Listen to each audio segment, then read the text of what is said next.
নমস্কার বন্ধুরা, আজকে আমি করব বাঁধাকপির পকোড়া। এই যে আমি বাঁধাকপিগুলোকে এভাবে কুচিয়ে নিয়েছি, কুচি কুচি করে। এটা হচ্ছে লঙ্কা কুচি, আদা কুচি, রসুন কুচি আর পেঁয়াজ কুচি। আর হচ্ছে আমি এটা করব চালের গুঁড়ো দিয়ে।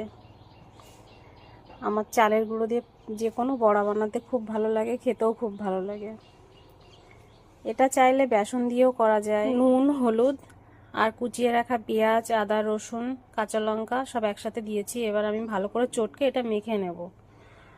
আর আমি একটু লঙ্কাটা বেশি দিয়েছি যাতে একটু ঝাল ঝাল হয়।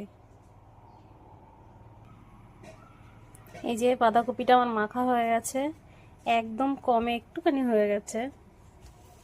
এই যে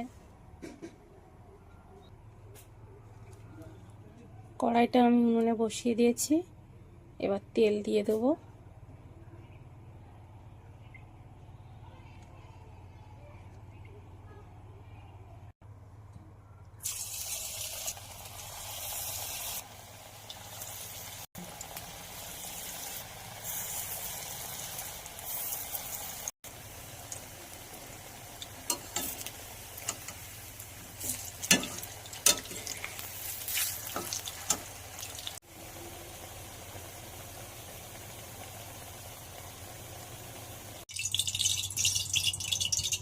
হয়ে গেছে আমার বাঁধাকপির পকোড়া বা বড়া, যেটা ইচ্ছা বলা যায়।